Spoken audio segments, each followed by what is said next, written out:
Devin, I have to say that, you and I have been working together for a long time, and I really enjoy your company, I must say. It's great. And I think that you and I need to get away. Okay. And probably it's best if our respective spouses don't know about that. Okay. But we should do something that kind of is non-discreet, maybe out in the open, but also at the same time anonymous. Exactly. So I got 2 tickets to Coldplay, and I think it'd be really great. It'd be a nice way of just kind of sharing some time together. You expressed your interest in Coldplay. It's a private place. Nobody no will one know will see. anything about it. It'll be totally cool. So, and that's the best part of it. Actually, that leads us to my theme for today. Yeah. And that's and this is from Albert Mohler, and it was a very nice kind of assessment. He looks at what our sense of outrage about what happened with, I guess, the CEO and the human resources person at whatever company it was. Yeah, some like what tech, what that reveals about us. And it was, I'm going to quote it because it was so well done, so well written. When a middle-aged couple at a Coldplay concert goes up on kiss cam while in a rather physical embrace, only to separate, hide faces, and dive for cover, there are, shall we say, few likely explanations. And that's exactly what the Chris Martin singer said. That's his name, right, from Coldplay? I think so, yeah. He said either they're really shy or they're having an affair. Do you remember that? Or they're ashamed they like Coldplay. That's right. I don't want to be caught. It wasn't like an Ozzy Osbourne concert. That's what was a third option he did not explore. Yeah. He's embarrassed that he's at a Coldplay concert, doesn't want to admit it. It's like hysterical. A Bee Gees reunion concert. And I do love the Bee Gees, but you don't want to admit that to people. Right. You know? Or you and I going to a Cher concert. Yeah. Oh, right? yeah. Even worse. Yeah. Yeah. Cher revival.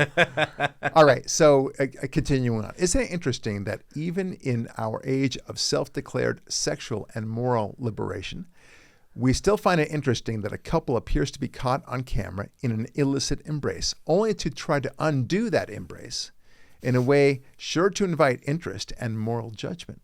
Yeah. Furthermore, isn't it interesting that our culture is still capable of coming to the quick moral judgment that adultery is wrong? Right. Yes. The prophets of moral relativism, he's talking about atheists and so on, want that kiss cam video to be unremarkable. Just 2 autonomous human beings doing what autonomous human beings, one male and one female, can do. But it just isn't possible to look at that video without moral judgment, even in this age of supposed sexual non-judgmentalism. Yeah. The attempt to insist that modern the attempt to insist that modern corporate ethics have nothing to do with that older moral knowledge rooted in creation, order, and Holy Scripture doesn't work. Yeah. I really like this. It's there, and we still judge it. Yeah. It turns out that marriage vows are of essential moral importance in and of themselves. Those few seconds may have destroyed, he's talking about the video that was caught, those few seconds may have destroyed more than one marriage, more than one family. Yeah. That video revealed an attempted subversion of the entire moral universe. Yeah. That's why the video became a cultural obsession. It will be gone tomorrow, but the moral damage will continue. Yeah. There will be yet another video scandal in short order. Of that, you can be certain. Okay, that's from the World website. It's not mine. Yeah. But I want to bring it up to the point, because I think he's really right on point here. All the talk of easy sex, things don't matter, don't judge anybody, and yet they themselves, these people who were in the affair, would no doubt note that somebody else was in an affair and judge them for it. Right. Right. It's a fascinating thing. Nobody. I had a friend, and he's no longer really a friend for the reasons that he was having affairs all the time on his wife. And I just at some point I just said, look, I'm not going to, run to your wife to tell you, but we just can't be friends anymore. Yeah. So, but he was talking about women this way. And I thought to myself, like, gosh, if I were ever tempted, and I'm not. Right. I mean, I guess we're all tempted. Yes, okay. Yeah. But if I actually went through with a temptation, Yeah. Succumbed. yeah, that's a good way of putting it. One of the issues is, who would I tell? Right. Right? I mean, you would have the thrill of being with somebody and maybe the sexual pleasure, I suppose, but at some point you'd kind of want to tell, but you can't tell anybody. Right. And you know it's wrong. Yeah. So isn't it part of the joy of doing something naughty, so to speak, Right. that you can tell somebody that? Like, tiramisu. Yeah. I love tiramisu. Yeah. It's a great dessert. Yeah. And if it's so good, I want to tell my friend Devin. Yeah. I had this tiramisu last night. I got to tell you about it. I'm not proud of it, but Right. it's still damn tasty. Yeah. Right. Or if you, you wasted time, at a concert, let's say, you say, oh, it was just silly. It was very, bohemian of me, but I still indulgent. That's what I wanted to say. Right. Indulgent, but I still had a good time. Yeah. And man, oh man, it was great. It was good hanging around there. Or if you don't do something, like you didn't go to the gym and I just didn't feel like it. And you're happy to tell somebody that you just didn't feel like it. Yeah. Good. Yeah. I had an uncle. He got a speeding ticket for 145 miles an hour. He swears he wasn't going that way, but that's what he was clocked. He framed that speeding ticket. He was so happy. He's like, I got 140 miles an hour. Yeah. Because he's like, that was something, it was wrong. He'd never do it again. He had to pay the consequences. Right. But it was something that you could brag about. You could share. That is so true. Very interesting point. Yeah. And that he's clearly violating the law. Yeah. But there's no moral sense. Exactly. Except to the extent of reckless endangerment. I guess you can go that far. But nevertheless, there was something that this article didn't quite explore fully, which is, yes, we have this universal moral judgment. It doesn't ask the question why. Yeah. The question why begs an answer of, because we all know that there's something very centered about male and female relationship, and more importantly, of marriage and family. Right. Yes, he talks about how this will destroy a marriage and a family. They had no idea they'd be caught, of course, but that's the way it always works. You will be caught at some point. And I think even if you don't get caught, you kind of reveal yourself anyway, but that's another story. Yeah. The point is that we value marriage and family. There's something in all of us that believes that marriage and family are sacrosanct. Right. And it's super critical, and you don't violate that sense. And we are angry with you if you violate that. You are cheating is a great word. You are cheating, not just on your wife, but you're cheating against the code of you got to work it out. Yeah. Or maybe it's you don't even have a tough time with your wife or husband. Maybe everything's fine, but maybe you're bored. Maybe you don't go out enough. Maybe it's too much of the same routine. Even if he gives you flowers and all this stuff, you still gotta. You just can't step outside of the marriage. Right. And you got to work it out. And I respect people that do that. Let me give you a very good point about this. I remember I worked for a very wealthy man. Yeah. I don't want to name him. He's actually a famous man. Nice. I was his general counsel. Is he currently the president? He's not. No, wait, that would be too easy. No, it's okay. I was trying him. to do a hint that they would figure out. No, but okay. It's not him. Okay. No, it's somebody not as awesome at all. And he would bring in these very young Russian, beautiful models. Yeah. And he was 72 or so, and the women he would bring in are, in their early 30s, sometimes very late 20s. Yeah. And he would parade them around, pretending as though they were being considered for this or that position in the company. Right. And clearly he was trying to brag and trying to show, hey, look how awesome the kind of women I'm bringing in. Right. You should admire me. Yeah. And I just remember looking at him and thinking, how pathetic.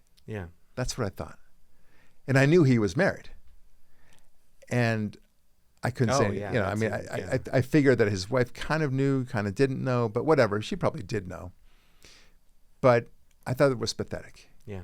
That same night, my soon-to-be wife and I went out to dinner with an older couple. That older couple at the time was probably about in their early 60s. Yeah.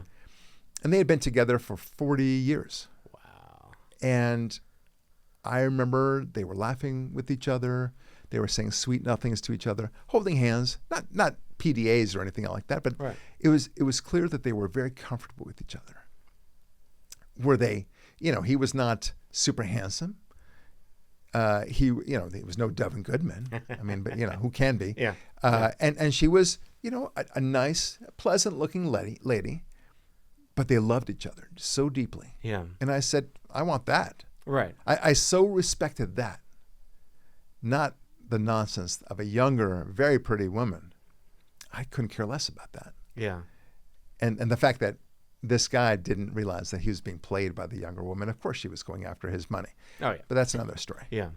The point is that I respected. Why did I respect them? Because I knew that they had put in the work. Right.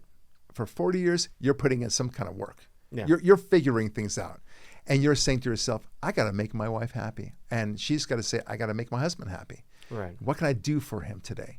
That's the first order of business. First, ask what you can do for your spouse, and then take care of yourself. Yeah.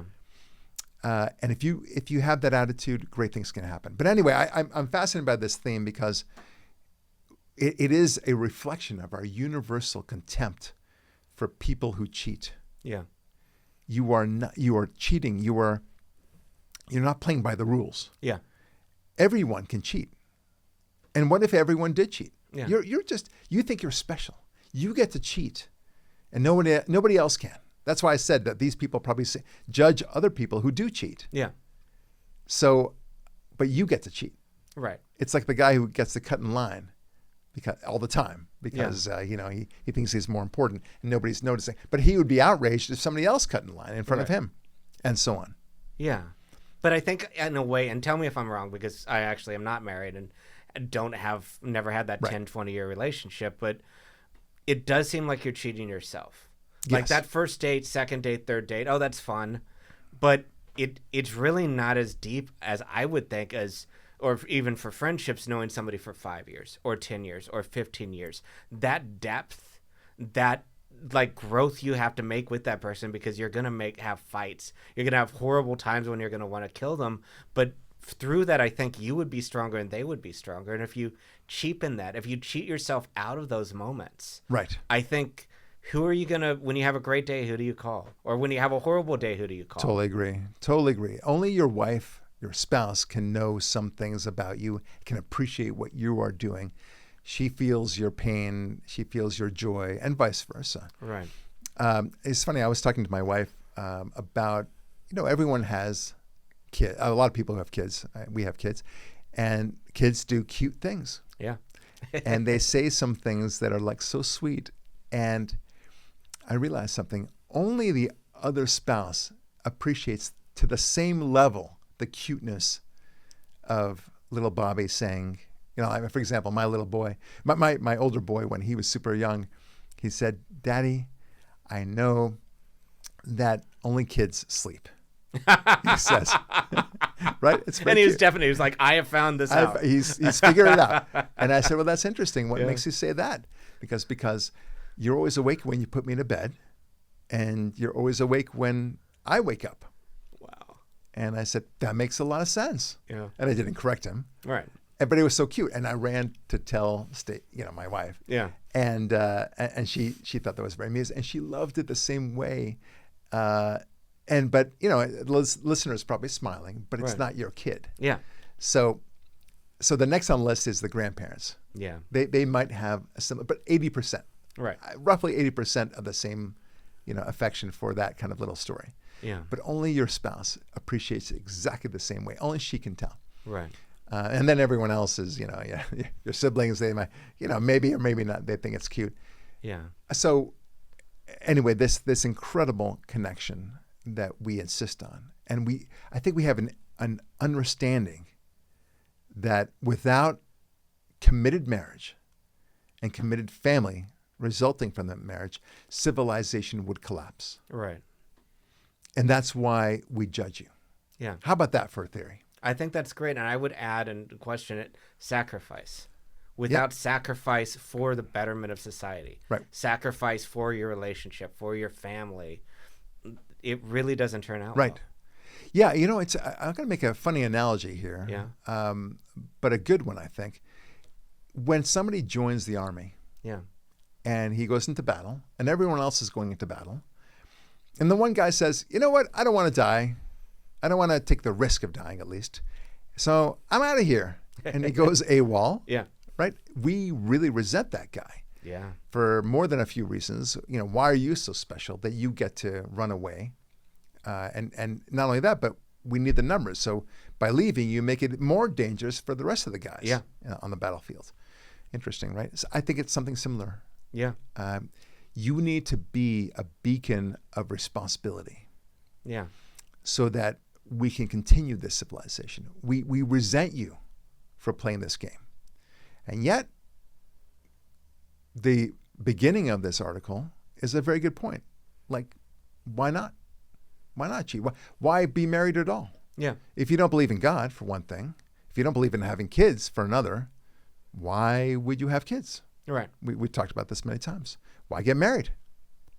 So it's really fascinating, but it really evokes something, this moment in time, a seemingly innocuous moment, a silly moment, those guys got caught moment, but there's so much more depth to it. Okay. Yeah.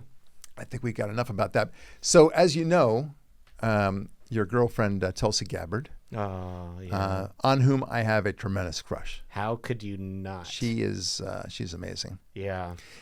She went on TV and explained that she's going to get Obama for his duplicitous efforts against Trump. And I'm glad she's pursuing it. It's very important. I think we have a clip of that. Let's play it. Documents to the Department of Justice and the FBI to investigate the criminal implications of this. For even former The President evidence, Obama? correct. The evidence that we have found and that we have released directly point to President Obama leading the manufacturing of this intelligence assessment. There are multiple pieces of evidence and intelligence that confirm that fact. Yeah, so I believe that wholeheartedly. Yeah. She is saying something that I think we all believed was true. Right. And I knew something was up when Obama spied on the Trump headquarters. You're not hearing enough about that. And that was way worse than what Nixon was accused of. For sure. Which I don't think he did, but he was accused of. Well, I mean, he spied. Okay, anyway, the point is, first he denied it, then it was revealed. I remember a lot of my liberals says, wow, Trump is really losing it. He's so paranoid. He's saying that it's impossible. Obama couldn't have done that. Yeah. Couldn't have arranged for that. Well, he did. He did. We now know it's a fact. Yeah. And so think about this. Somebody who could do that, Devin, could easily decide to manufacture this evidence. Why wouldn't he? Right. And especially if he thought he could get away with it. And I don't even think that he thought that was a treasonous act. Yeah. Like, this is just political gamesmanship. No big Right. deal. Yeah. We play we do the game. Yeah. Like Harry Reid invented the claim that Mitt Romney failed to pay his taxes and didn't file tax returns for 7 years. It was a damnable lie, had no basis in reality whatsoever. And then after the election, a reporter said, well, there was no basis to that claim. Yeah. And Harry Reid paused and he said, well, he didn't win, did he? Jesus. And in other words, the ends justified the means. There's never really consequences. Yeah. No consequences. Yeah. And he felt very good about himself. And I think that's what Obama did. Yeah. With his cronies that decided to manufacture this evidence, with Hillary Clinton, with Brennan. And now the question is, does this mean that in fact they're going to arrest and prosecute? We'll see, DOJ. Will they get to that point where Obama is, tried for treason? Yeah. And will he be punished for that? I don't know. Many people say that won't happen because he was a former president. Right. But we don't like that. Yeah. And nobody should like that, Democrat or Republican, Right. because it means that you're saying he's untouchable Yeah. because he was a former president and he was really loved, and nobody would actually convict him. First Be so black sure. president. First black president. Yeah, Yeah. that's the reason why you're doing it. Yeah. We don't like that in our country, but I suppose it's a fact Yeah. that he's untouchable. Right. Still, Tulsi Gabbard seems pretty damn sure that she'll get someone here, Yeah. right? And I got to think at some point that they wouldn't pursue this and refer to the DOJ if they hadn't already talked to the DOJ and say, "Hey, I'm referring this to you," Yeah. and the DOJ saying, "Yeah, we're gonna run with it. Yeah. We're gonna take that football. We're gonna score the touchdown that you want." Okay, because if they didn't, like, oh, we have no interest in that. Yeah. Well, then it looks very embarrassing. So I can only assume that DOJ is going to continue with it. Right. See what happens. I sure hope so. I hope so too. Yeah. And the thing that I think is most interesting about this, or two things, it wasn't so Obama could win again. Yeah.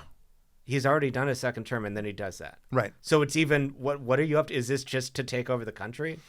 It might have been that they decided that, or they were afraid that if Trump were to win, and he did, Yeah. that he would uncover all this crap.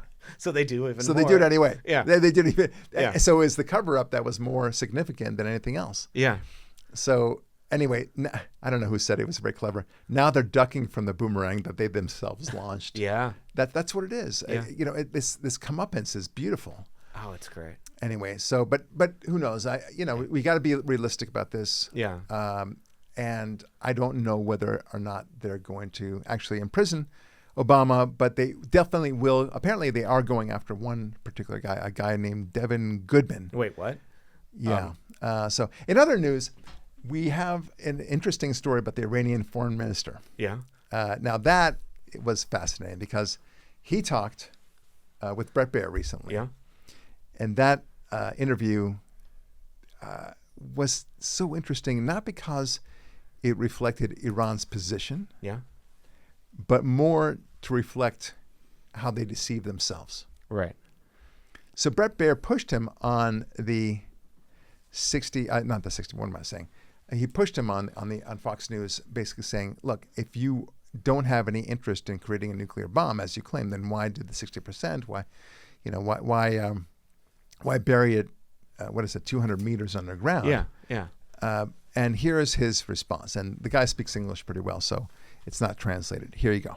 A solution. Right. We are not ready to give up something which is now a matter of dignity for the Iranian people, a matter of national pride. Mm-hmm. So rest assured that we want to continue our enrichment, but of course we prefer a negotiated, solution for that. Mr. Minister. Okay, so that was interesting to me. Yeah. He expects you to believe this BS. Right. That it's a matter of national pride. Right. Well, wait a minute. Who's saying that they're proud of it? Is there any Iranian saying we're doing that? And why do you, if it's a matter of national pride, why are you hiding it 200 meters below ground? Yeah. And why are you enriching it up to 60%, if not with the intention of enriching it more? Right. Because that's the only reason why you would go that far, 60%. Yeah. That's the way of the nuclear world. Jeez. And where are your nuclear power plants? Right. So don't tell me you're doing. So he clearly expects you to believe his BS. Right. So either he thinks he can fool you or he's fooling himself. There is no other explanation. Yeah. Fascinating, right? It really is fascinating. What do you think is going to happen? Because they just recently determined, the Iranians have just admitted that everything was pretty much destroyed. Right. As a result of the Israeli bombings and the U.S. bombings. This after the New York Times saying, well, we don't know if it was all set back that far and it's only 2 months or something. You notice how that story is no longer in play? Yeah. You know why? Why?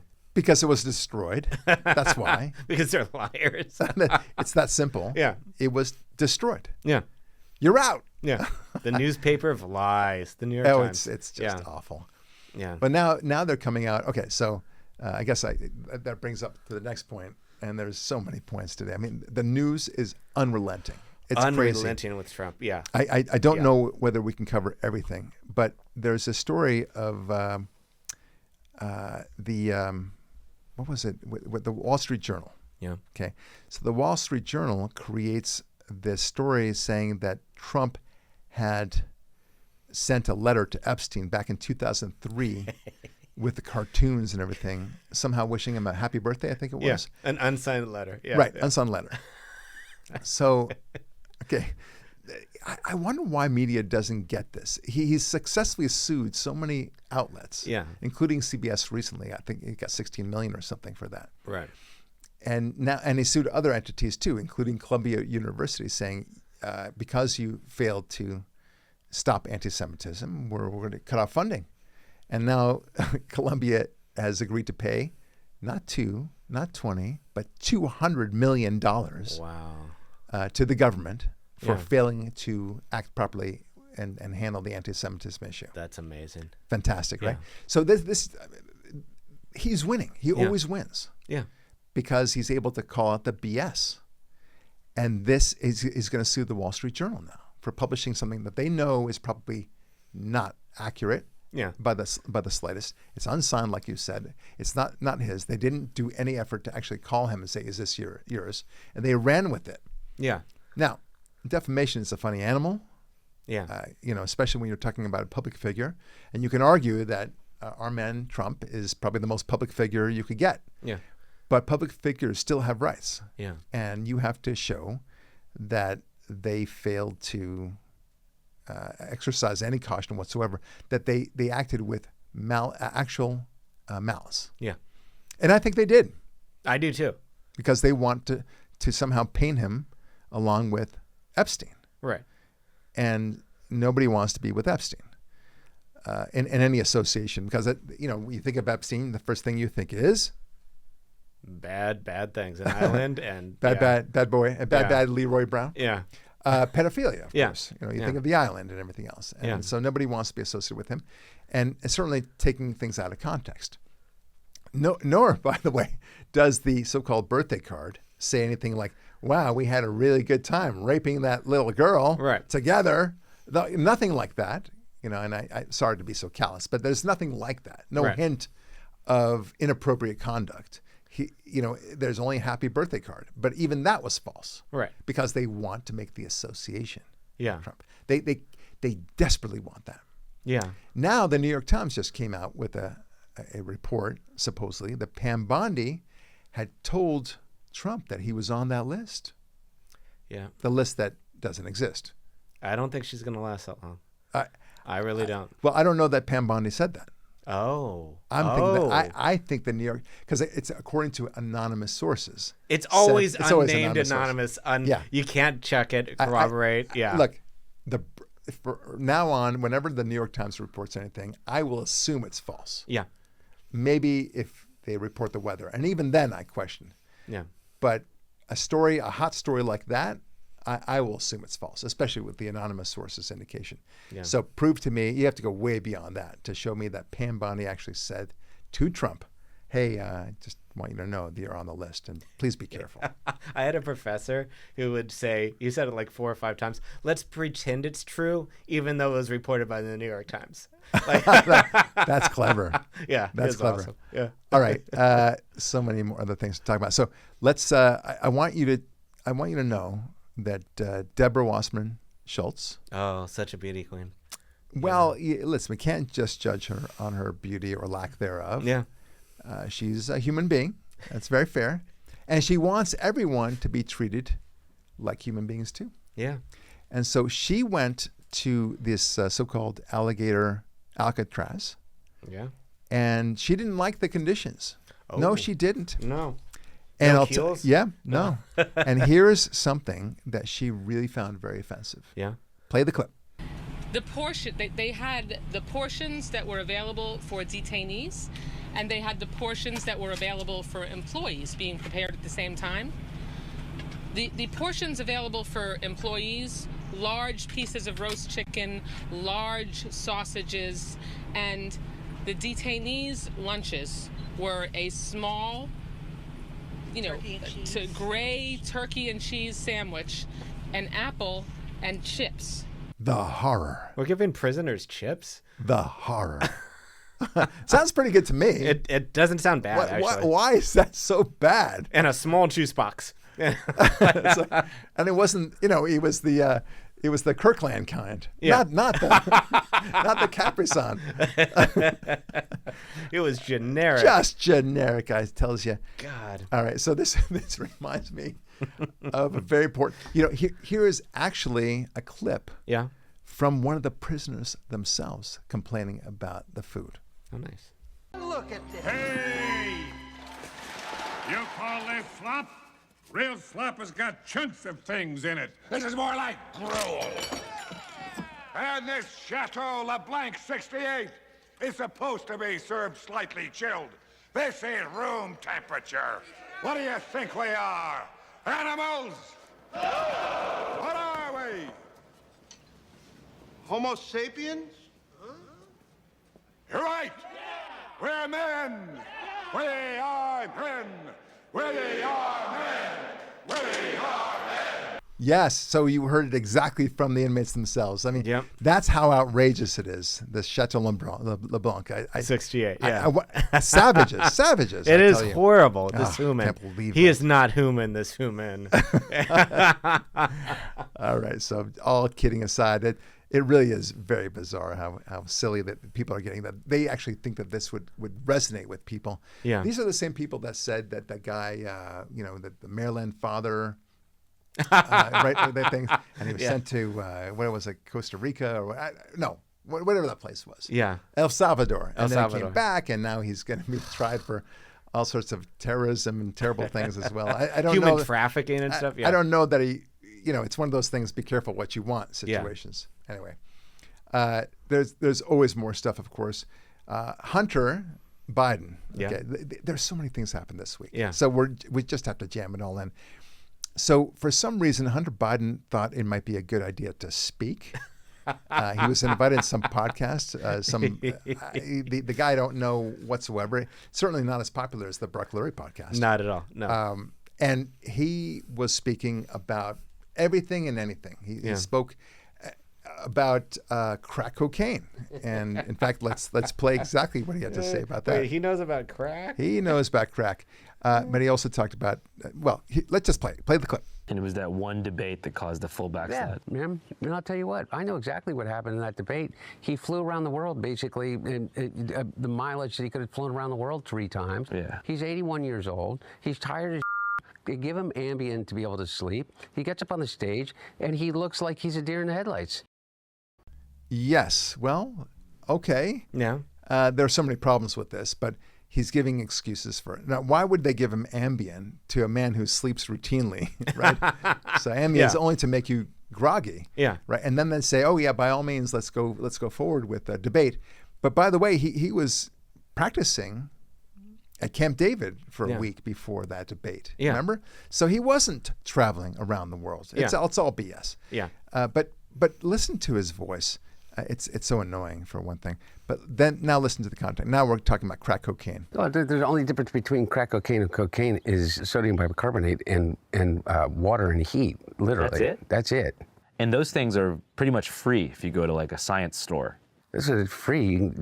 You can go to your neighborhood convenience store and just get. Anyway, I don't want to tell people how to make crack cocaine. Okay, we can continue on with this, but all I can say is he would know. Yep.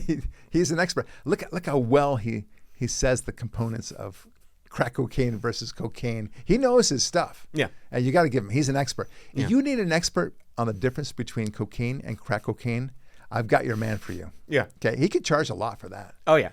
Yeah. Anyway, so he talks about and opines about all sorts of crazy things, and how the Democrat Party is all screwed, and how they screwed him over, they screwed his father over, and George Clooney was a mess, and Hillary Clinton and Obama were not helpful. Everyone was out to get his dad. Yeah. And I think he says something about Kamala Harris as well, and the timing of things. George Clooney, printing that thing as he did. Who the F does he think he was? And speaking about F, he used F-bombs everywhere to the point that you could barely understand the interview. Yeah. Because you had to bleep it out over and over again. So it's very jarring for the ears to hear so many blanks, Right. Which end up being F-bombs. and then hear him, only to notice that his voice is so whiny. Yeah. Right? Before this interview, you would barely hear anything about him. I'm not saying that he was silent like Penn from Penn and Teller or something, or Teller.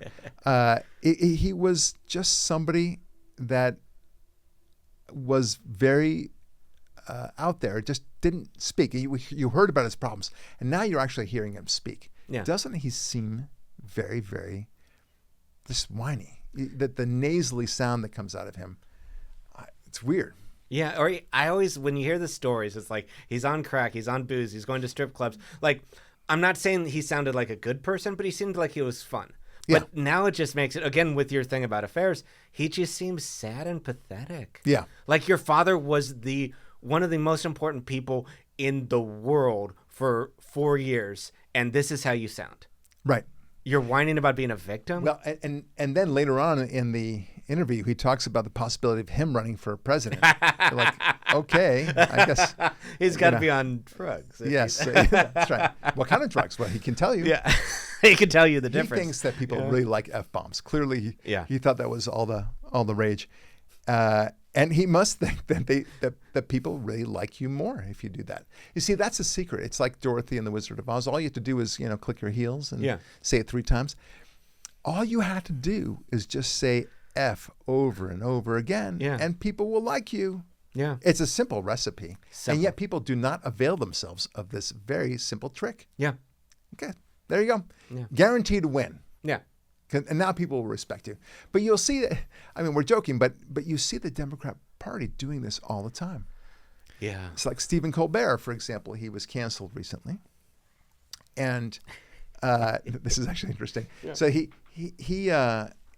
announces that he's been told the Friday before that his show will be canceled in 10 months. Right. So he's still going to get paid a hell of a lot of money. Yeah. Apparently it's a financial decision, which I believe, but they want to make it seem as if somehow it's all political. Yeah.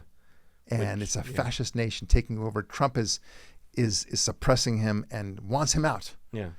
Well, okay, if that's the case, then how come Trump let him go on the air and say, F you, Trump? Yeah. On the don't you think that he would send the Gestapo in and drag him out and let Stephen Colbert scream out, I'm not suicidal, I'm not something like that, like what's his name did. Yeah. Of course, it's absurd. Yeah. But they love to think that there's something behind this. Yeah. It doesn't enter their mind, and I want to play a clip actually. So let's play the clip first. So take a look at this clip, and here they are, being very upset about Colbert's show being canceled, and they want to investigate it. This one show, and it's not. Right. What ABC and CBS did when they paid ransom is they endangered the lives of every journalist everywhere, and they made it harder for all of us to do our jobs because the president is pointing at us, putting a target on our backs, and they helped him do that. And so it's always the case when you pay off a pirate, when you pay the ransom, the tribute, to navigate safely through the waters are never safe. No matter how much you pay, the waters are unsafe because there's pirates in those waters. And Donald Trump is a pirate, and he wants to maraud through the seas of the media landscape. He's doing it with our help, which is the worst. Okay, so that's her take on this. Yeah. It doesn't enter her mind that maybe, was it CBS, fired Stephen Colbert because it's just not doing well. Right. And like really poorly. Yeah. And they can't, I mean, no business can run at a loss over time. Right. So that does not dawn upon them. Maybe the fact that he goes on railing and simply thinks that people will just be thrilled when he says, F you, Trump, and without any other meat to it. There's no analysis to it. Yeah. So he's, first of all, he's pissing off at least 50% of his possible audience. And then secondly, when the audience that stays, he's not delivering anything of value to them. It's no way funny. It's not funny. Like, I remember early Colbert. I remember when he had the thing where he pretended to be Bill O'Reilly. He was legitimately funny. Yeah. Like, it got boring after a while. Like, it was just the same thing. But he actually is a funny person. And now his monologues are specific. I'm not going to be funny. And it's like, why does anybody want to watch Why that? would you? Yeah, we're not here for your analysis, buddy. Yeah. It's like a lot of comedians. They decide that they're going to be a little bit more serious actors, Yeah. and they play some in between roles, like Tom Hanks, for example. Yeah. He started off as a comedian, and Robin Williams, for that matter, and then they move into more dramatic roles. I'm okay with that. Right. But it doesn't. You can't do that when your whole gig, the Stephen Colbert Show, is supposed to be a funny show. Yeah. It never was funny, but that's another story. No. That's my personal opinion. Yeah. But the same thing with Joy Reid. Piers Morgan talks to Joy Reid, telling her that her show got canceled because of her viewing figures, not because she's a black woman, but of course she has to decide that it must have been because of her race. I mean, look, let's be honest. I don't think you were fired after all those years because of your skin colour or because you're a black woman. I think you were fired because your show just got increasingly unpopular. It happens all the time in TV. That's why you got let go. Why play the race card? First of all, I love the fact that your play the race card is your version of the race card. You literally are so fixated on trying to racialize conversations with me, Piers. I find it actually quite charming. You racialize more conversations in your tenure at MSNBC than any host in history. All right, Mark. All right, Piers. All right, so that's one thing. So again, she wants to face the race card. She doesn't address the fact that maybe her viewership was not good. Right. That's the way it works. Even long-time shows eventually lose viewership. Yeah. That's okay. 100%, yeah. And then they get canceled. That's the way it works. But she can't accept that it has to be because she's black. This is the kind of the self-denial that hurts not just the celebrities and the commentators like her and Stephen Colbert, but the Democrat Party politics, generally speaking. Yeah. And the leadership, of course. Yeah. They believe this garbage. Yeah. So, okay, that's their problem, not ours. But one day they'll figure it out, I suppose. But I think that their game plan has always been wrong. I think they realize that they're circling the drain. Yeah. And it will never get better. No. Okay. Or it's an interesting thing. Tulsi Gabbard ran for president on the Democrat ticket. Yes. Donald Trump has her in her cabinet.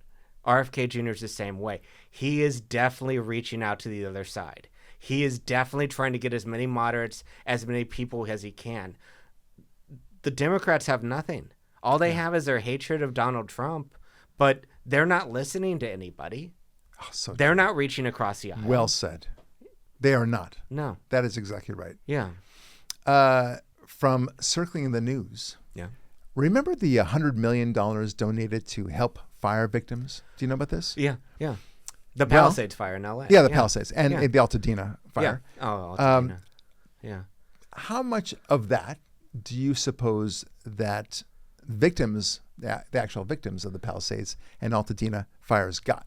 Well, I'm sure they're celebrities, so they're honest. It has to, let's say, maybe 10% overhead, maybe 85% went to the people, to the victims. That would seem like a fair 85 thing. million. That's the like way that. it should be. Yeah. Right. The answer?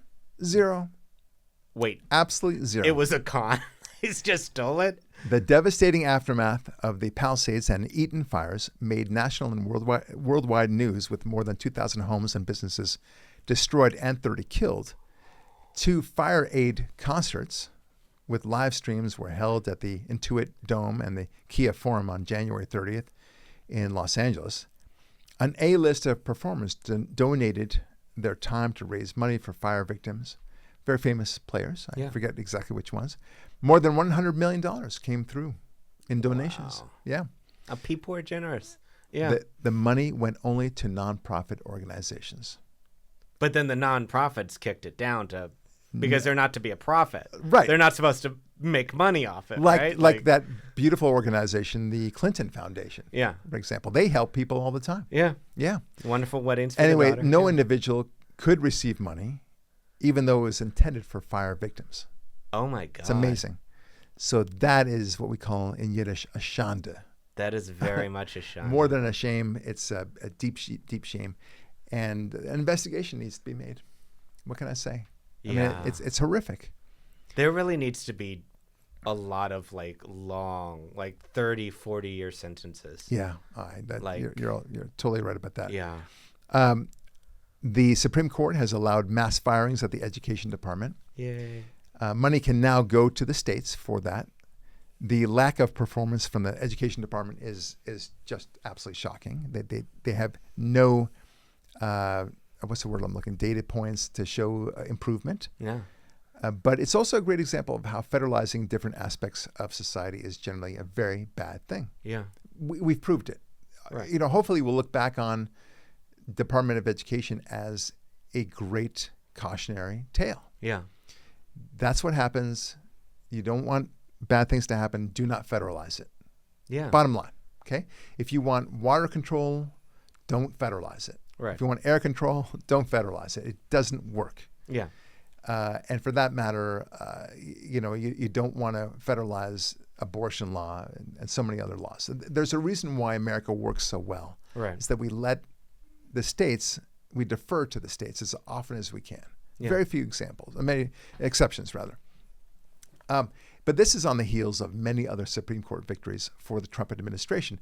Now, you may very well say all these 7-2, 6-3 decisions, sometimes 8-1 decisions, this is outrageous. Bad things are happening. The country is being taken over. No, these decisions are on very obvious rules of law. Yeah. You cannot make, for example, a nationwide injunction Right. from your lowly bench in Louisiana and tell the whole country what to do. You cannot control Trump this way. Right. That was basic. And then, of course, the idea that people can fire, that the president can fire federal employees. They work at his pleasure. Right. Just like he can appoint people to be his Secretary of State, Homeland Security, and all the people that he appoints. No one gets upset with him for not continuing on with the Secretary of State of the previous administration, Right. and so on. Yeah. Because he doesn't want them. Yeah. But these people are so funny. They have a sense of such entitlement. Yeah. That they don't think about how it works in the private world. Like we talked about this last week. If you have somebody in your law firm or your hospital, for that matter, who's incompetent, who doesn't even come into the office at all, why should he not be fired? Yeah. But they don't seem to apply it to a federal worker. Somehow, if you get lucky to be a federal worker, you are guaranteed a job. It's tenure, Right. forever. Yeah. All right. Well, I beat that to the ground, but I still have some more to beat down. Yeah. And that's this thing with the WNBA. Right? Have you seen this where they were wearing these shirts? Pay us what we deserve. Yeah. Right. Yeah. Okay. About 75,000 at the best. Yeah, that's actually high for. Yeah, that's what Caitlin Clark gets. Really. She's the highest paid in the WNBA. Understandably, she's the best. Yeah. But the others don't get anything close to that. Wow. So I presume 30,000, 40,000, 50,000 on a good day. That's what you deserve. Yeah. Where do you think that the WNBA should pay you anything close to what the men do? Right. Because men and women are equal in the eyes of God? Is that the reason why? I mean, why? There's no revenues. The WNBA, despite its recent blip in attention because of Caitlin Clark, and good for her, by the way, that doesn't mean that they're making anything close to the revenues and the merchandise that the NBA does. I mean, look at the stands. The people are not filling it. You can enjoy it, but don't expect to be paid the same amount. Yeah. Now, here's the thing. They never think things through. I mean, why would you expect Democrats to think things through? I like the game squash. Yeah. Okay, I love it. I love to watch. You actually like to watch it too. Yeah, it's great. Yeah. No, I played. I'm a pretty good player. Yeah. But I like to watch squash players. I love to play. I've never really watched it. The strategy is awesome. The intensity is awesome. The technique is awesome. Like you think, whoa, I can't believe he got that shot. Yeah. It's a thing of art. Okay. Why aren't they being paid the same amount as the NBA? That's true. Professional. Why? Yeah. I bet they would have, these women could say, well, that's because squash does not garner as much attention as football and baseball and basketball do. Right. So there. Yeah, exactly my point, lady. Yeah. Right. The WNBA, just because it's the female version of the NBA, doesn't mean that you're entitled to the same amount of money. Yeah. It's all about what you can deliver. Right. And if I have an attorney in my office, I have a law firm, and he brings in $3 million worth of revenue every year, I think I'm going to be paying him more. Right. Okay. He deserves it. You incentivize that. Right. If, however, I have an attorney who screws up cases routinely and causes me to lose money because I have to pay sanctions for that, or God forbid there's a malpractice lawsuit over and over again. Right. I'm not going to pay him any more money. In fact, I'm going to fire him. Right. And it's certainly not. And if he were to come to me, pay me what I deserve. Yeah. With a T-shirt, no less. Yeah. I'd say, Billy, I think we need to have a talk. Yeah. and he would be out the door, and nobody would be upset. But somehow, when it comes to them, they are holy. Yeah. Why did they think that they are uniquely accepted from the basic laws of supply and demand and economics, generally speaking? Why? Yeah. How did they get in their minds that they have that right? It's and I have a question about law, because I'm pretty sure at one time, or if not continuously, the NBA, which should be their competitor for the sport and for eyeballs, is subsidizing the WNBA. Yes. I think it's like $50 million a year, something like that. That's right. How is that not collusion? How is that not that should be illegal? Isn't that antitrust or something? It definitely would be. And there are serious issues about the NBA as a league. Same thing, by the way, the baseball league and the the football league. They're actually monopolies. They're oligopolies. 100%. Yeah. And I learned about this in college, and that they are accepted from the antitrust laws. Really? Oh yeah. Okay. Of course they are. Yeah, but they love America. They never kneel down and hate America, do they? Right, exactly. Exactly. Yeah. No. They would never do that because they would love America so much. Yeah. But if you and I decided to create a football team, yeah, and make it the team of, we want to compete in Los Angeles again with a third basketball team, let's say. Right. We think we could do a better job. We would be, drummed out of this town. We'd say you can't. They would say you can't do that because we haven't allowed you to do that. Yeah. But it's basketball. Yeah. I should be able to hire whoever I want. And if the Lakers want to play my team, I'll call them the Barakers. Yeah. Let's say. They should be able to play the Barakers. That's kind of cool. It'd be the Burrs. Go Burrs. Yeah, that's right. Yeah. So, but why wouldn't that be fun? Yeah. And if I manage to hire a lot of great players, right, and make a very competitive game against the Lakers, great, more power to me. But I'm not allowed to do that. Yeah. Anyway, but that's another story. Yeah.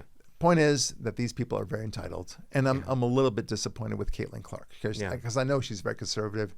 I had the impression that she's dating Barron Trump. I just saw a picture. Maybe it's true. Maybe it's not. No way, really? They're together? That's the rumor that I've heard. Awesome. I saw a couple pictures. Go Barron. So, but either way, I would think that she would know better. Yeah. But on the other hand, I understand she's getting a lot of flack. She's white, conservative, and a lot of the female players that are colleagues are really giving her a hard time. Maybe she feels this way she can ingratiate herself and play along with the other players on this very just cause, because she's already, very alienated as it is. Right. Or the rumor I heard, and this is a YouTube rumor, and I'm surprised, I'm ashamed that I know about this, is that Caitlin Clark wasn't even in the room, nor was her team, when they made the decision to wear the T-shirt. That and she's just going on trying to be part of the team and trying to support the team. I see. But she wasn't they completely cut her out of that. They've done so many times with it's. People say that. I wouldn't be surprised. Yeah. But nevertheless, she still wore the T-shirt. She did. She chose. All right. So you may not have heard very much about Argentina lately. No. But people tend to walk away from stories that are no longer in play. For example, the inflation argument that they said tariffs would cause inflation, right? That's not happening. For example, that the bombing of Iran utterly destroyed the nuclear facilities, which it did. Yeah. And for example, the stories about Trump being engaging in all sorts of horrific behavior that were just not true. Yeah. Okay. So it all boomeranged on them for one thing, but everything just kind of went under the carpet, and people hope that you don't remember it. That's it. And there are many other examples. And Oh, yeah, so you know, many. I'll 5 minutes from now, I'll have 5 more examples in my head. But these things just kind of go away. Yeah. And here's another one, Argentina. Yeah. Milei is the president of Argentina. Oh, the one with the sideburns. With the sideburns, well, more importantly, with the chainsaw. Yeah. And he claimed that he was going to make life much better for Argentina by cutting costs, being very, very aggressive in this, being much more conservative, being much more privatizing of industry. Does not sound like socialism to me. Nah, it's definitely not He's socialism. going to make the country better without socialism? Right. So they thought it was going to be the end of humanity, at least in Argentina, as we knew it. 100%, yeah. So here, let's follow up. Yeah. Because it's been 2 years now. Yeah. Okay. Summarizing Milei's initial moves to cut and do dramatic changes in the monetizing of Argentinian currency and otherwise. The result of this shock therapy has been a stunning recovery. Milei has brought monthly inflation down from 13% to 2%. Let me repeat, 13% down to 2%. That's pretty good. That's fantastic. Yeah. The economy is now growing at an annual rate of 7%. Wow. That's amazing. Yeah. 3% is considered a very robust growth in the economy. Really? 3%. Wow. Yeah. So more than double. More than double that. Yeah. Wow. Investors no longer shun Argentine bonds and stocks. Indeed, they were among the best investments you could have made over the past 2 years. Wow. After a brief upward jump, the poverty rate has fallen from 42% of the country's citizens when Milei was just elected to 31%. Milei has provided clarification with his extraordinary lecture at the World Economic Forum in Davos in January of 2024. This is what he said. Collectivist experiments, he told an audience of somewhat bewildered globalists. Of communists. Let's That's call right. them communists, yeah. That's not my words. Yeah. It's this article. It's very funny. Are never the solution to the problems that afflict the citizens of the world. Rather, they are the root cause. Yep. Echoing Friedman, he went on. Socialism is always and everywhere an impoverishing phenomenon that has failed in all countries where it's been tried. Yep. It's been a failure economically, socially, culturally, and it also murdered over 100 million human beings. Okay, and usually I add to that point, aside from that, it's fantastic. Yeah. By contrast, free enterprise, capitalism, is not just the only possible system to end world poverty, but also the only morally desirable system to achieve this. Yeah. Yeah. You betcha. Yeah. And he won't get the credit. People don't want to look at that because it flies in the face of their narratives that they've told themselves for decades. Yeah. No, centuries at this point. Yeah. Yeah. And they so badly want to believe in communism as a great thing that despite all the evidence showing how evil it is, and socialism, just socialism alone, they still want to gravitate toward it because it feels super good and it makes them feel, it allows them to reject God. Yeah. That's the ultimate reason why, I believe. Yeah. Yeah. And that's why they're very happy to embrace Mamdani in New York City. Oh, God. He's the best. Never mind that Mamdani himself has proven that he doesn't know anything that he's doing. He has no experience in politics. He's a trust fund kid. He worked only as a rapper, and he stayed with his parent until he was 29. Oh, God. He's 31 now. Oh, man. He's got zero to it. So all he has to offer is his own highfalutin belief, nonsensical belief that capitalism is evil and that socialism is awesome. Right. And everyone's going with him. Yeah. So the proof doesn't matter. No. And the New York Times knows this. Obama knows this. The entire Democrat Party knows this. What matters are the words that you say. Yeah. Are they comforting? Do they promise great times for little work? Yeah. And do they also promise that you could do anything you want and not be judged? Yeah. And that's what brings us back to the theme. It's not just the adulterous affair, but being allowed to do drugs, being allowed to have sex in any way you want, not caring about your family and not even having a family, no responsibilities. Yeah. That is the temptation. That is the ultimate drug. Hunter Biden talked about the difference between crack cocaine and cocaine. Yeah.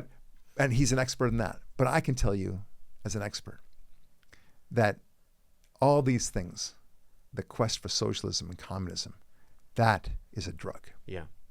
And that drug will make sure that you don't see reality in any shape or form.